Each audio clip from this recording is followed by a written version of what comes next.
Uma obra que fomenta o debate sobre as relações entre o direito, a moral e a justiça a partir dos crimes cometidos durante a ditadura em um país fictício. Pois esse é o enredo de O Caso dos Denunciantes Invejosos, de Lon Fuller, tema do Direito e Literatura de hoje.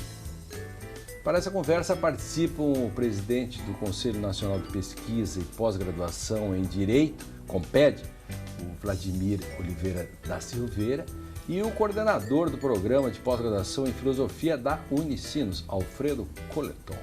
Fique com a gente. Começa agora o Direito e Literatura.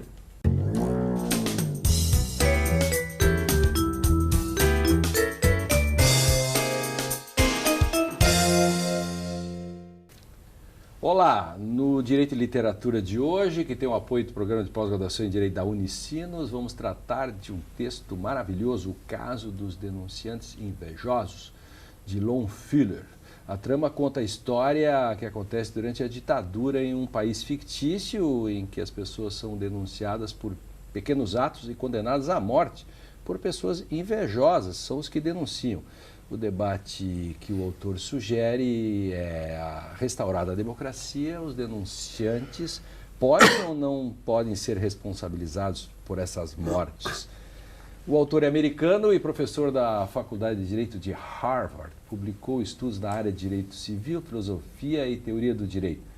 O texto debatido nesse programa faz parte da obra mais famosa do autor, A Moralidade do Direito, publicada em 1949.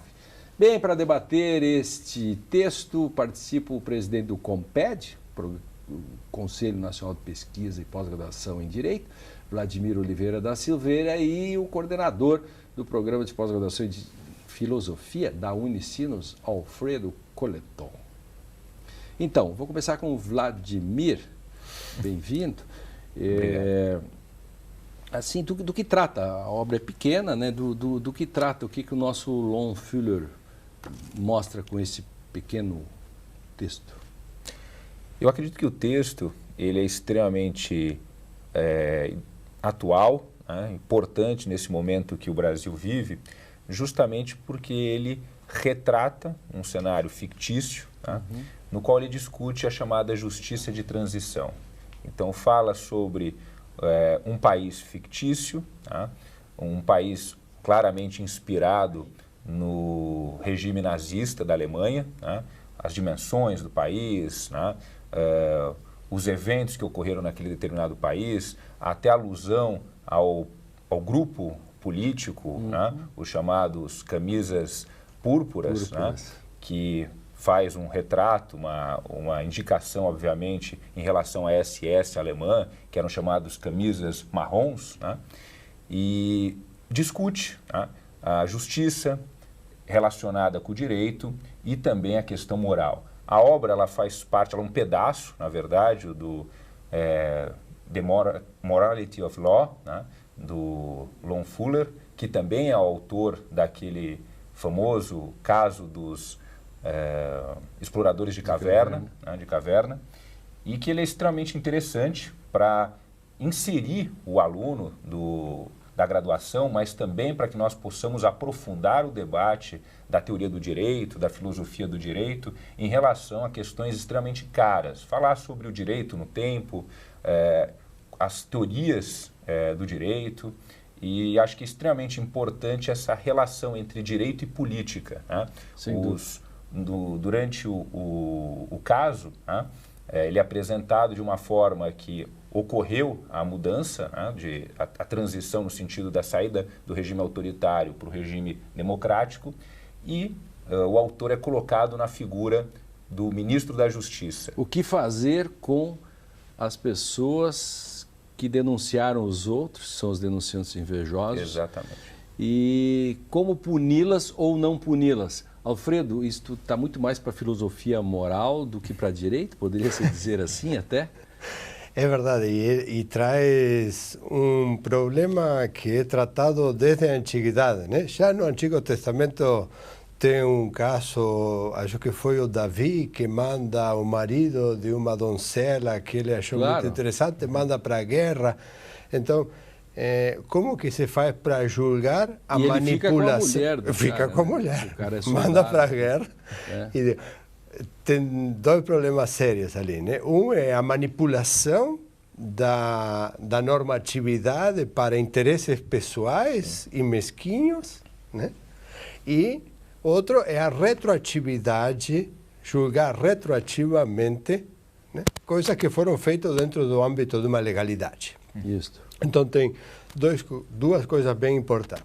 O que nos toca mais de perto, pela nossa história latino-americana, argentina, brasileira, Uruguai, etc., o que se faz com os regimes totalitários que nós tivemos anteriormente? É dizer, vale a pena, não vale a pena? A gente assume a lei da amnistia de uma vez, faz um ponto final, vamos começar tudo de novo, esquece o que aconteceu, ou a gente tem que revisar isso? E isso não foi superado, nós temos que voltar a isso. Pois a Argentina é um case, por exemplo, e o Brasil também, o Uruguai. O que aconteceu na Argentina? Para o nosso telespectador saber, e o nosso ouvinte e telespectador também, saber o que aconteceu. A Argentina teve os denunciantes invejosos, vamos supor assim, e que é uma metáfora da tortura e etc. Saiu a lei da obediência devida e depois foi declarada ilegal essa lei para que se pudesse, tanto é que puniram, um morreu na prisão há pouco tempo. Sim. O Brasil tem a Comissão da Verdade, Exato. saiu a lei da anistia, aqui foi a lei do esquecimento. No Uruguai também houve, depois foi revogado. Então, Vladimir, nós temos assim, só na América Latina, 3 casos assim, Claro. que lembramos direto, e além disso tem a questão da Alemanha Oriental, dos atiradores de muro. Por isso que você diz bem no início, né? O livro do Lohmüller, ele vai tratar da justiça de transição, como fazer punir, o direito pode retroagir ou não. Então, essas questões todas. Exatamente. No caso do Brasil, tem alguns temas interessantes. Nós lembrarmos aqui do filme Que é Isso, Companheiro, né? A Fernanda Montenegro ligando para denunciar uma situação que ela olha e vê de uma forma irregular algumas pessoas naquela rua, né? E que estavam muito tempo parado com o carro, então ela já chama a polícia num período da ditadura, né?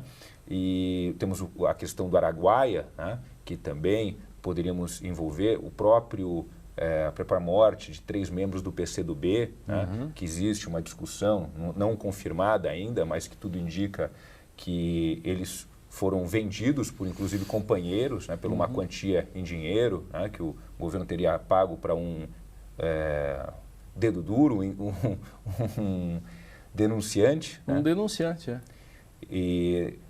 E a gente vive esse momento, porque o Brasil, diferentemente de outros países que iniciaram uma justiça de transição imediatamente... África do Sul. Exato, após o regime, o Brasil demorou durante aí 30 anos para levantar a questão da justiça de transição, principalmente após a decisão da Corte Interamericana de Direitos Humanos, que possui uma jurisprudência bem clara a respeito da justiça. No sentido de punição, seria assim, uma punição retroativa, Exato. entre aspas, como no caso dos denunciantes, que é uma das posições. Pois, Alfredo, o nosso Lohmüller, que gosta de filosofia moral, né, e você como filósofo é bom nisso também, vai mostrar 5 deputados que o ministro da Justiça consulta para saber o que fazer com os denunciantes invejosos. E cada um deles tem uma opinião diferente. É muito rica porque ele vai levantar as diferentes possibilidades, né? E que vão desde esquece, vamos começar do zero. O primeiro deles diz, vamos esquecer porque aquela lei valia e naquele momento era o regime. O segundo vai concordar também com outra metodologia, mas... Exatamente o contrário. Exatamente o contrário.